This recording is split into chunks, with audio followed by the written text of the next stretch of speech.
જય સ્વામિનારાયણ. તારીખ 2/11/2025 કારતક સુદ એકાદશી રવિવાર. શ્રીજી મહારાજ જ્યાં જ્યાં મોટા સમય ઉત્સવ કરતા ત્યાં ઝીણાભાઈ દર્શન ને સમાગમનો લાભ લેવા અચૂક પહોંચી જતા.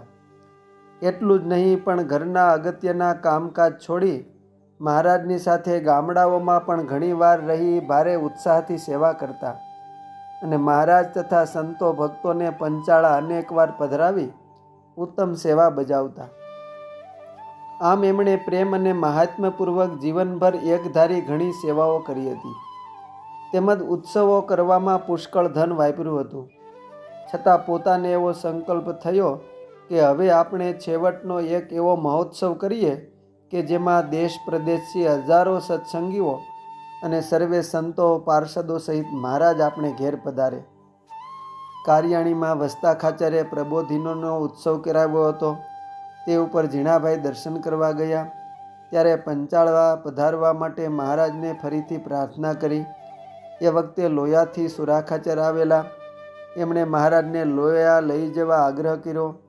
દાદા ખાચરે સખત ઠંડીમાં ક્યાંય નહીં જવા ને ગઢપુર પધારવા મહારાજને વિનંતી કરી.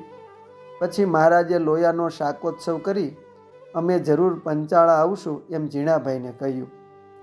આ રીતે મહારાજે પંચાળા આવવાની ના કહી.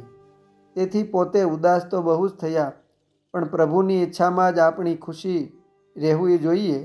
પોતાનું ધાર્યું કરવાનો આગ્રહ ઈષ્ટદેવ પાસે ન જ રાખવો એ જ ભક્તનું કર્તવ્ય છે. આમ વિચારી જ્ઞાનથી આનંદ માની ઘેર ગયા. પોતાને જ્ઞાનનું અંગ હતું તેથી તત્કાળ શોક દૂર કર્યો. જ્ઞાનના અંગવાળા તો ઝીણાભાઈ, દેવરામ અને પ્રભાશંકર છે એ મહારાજે વચનામૃતમાં કહ્યું છે.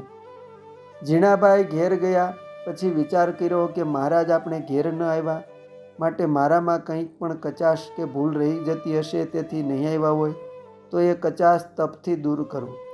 પોતે ગામ ધણીને જૂનાગઢમાં આગેવાન રાજદ્વારી હોવા છતાંય માથે ફાળિયું નહીં બાંધવું આવું આકરું નિયમ લીધું. ત્યારે એમના માતુશ્રી, બહેન, દીકરીઓ અને પત્ની વગેરેએ બધા ઘરના મનુષ્યો પણ જુદા જુદા નિયમો લઈને પ્રભુ પ્રાર્થના સાથે ભજન સ્મરણ કરવા લાગ્યા. શ્રીહરિ લોયા ગામે વિરાજમાન હતા. ઝીણાભાઈએ ત્યાં જઈને પોતાના વિચારો દર્શાવી મહારાજને પંચાળા પધારવાનો આગ્રહ કર્યો. મહારાજે ના પાડી. આથી તેઓ બહુ જ ઉદાસ થયા હતા. પછી જ્યારે મુક્તાનંદ સ્વામીએ મહારાજને કહ્યું જે ઝીણાભાઈ તો આજ બહુ જ દિલગીર થયા અને એમ બોલ્યા જે જ્યારે મહારાજ અમારે ઘેર આવ્યા નહીં ત્યારે અમારે ઘરમાં રહેવાનું શું કામ છે. જ્યારે વેરાભાઈએ ઝીણાભાઈ જેવા મોટેરા માણસની માથે પાઘડી નહીં પહેરવાની પ્રતિજ્ઞા જાણી તો પોતે ખુદ જઈને શ્રીહરિને તેડી લાવશે અને જો મહારાજ પંચાળા નહીં પધારે તો પોતે પ્રાણનો ત્યાગ કરશે.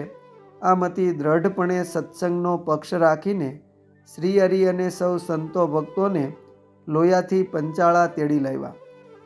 લગભગ 16 દિવસ અગાઉ પંચાળા જઈને ઉતાસણી ફૂલદોલનો ઉત્સવ કર્યો હતો મહારાજે.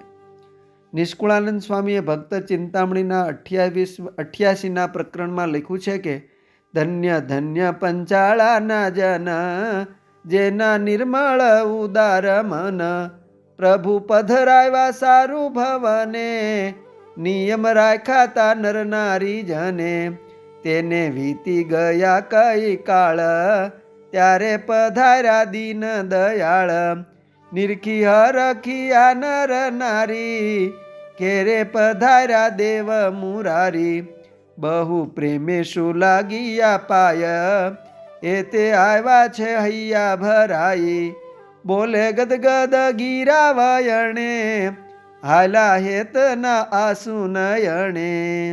અસ્તુ. જય સ્વામિનારાયણ. સત્સંગ સાગરના મોતીમાંથી.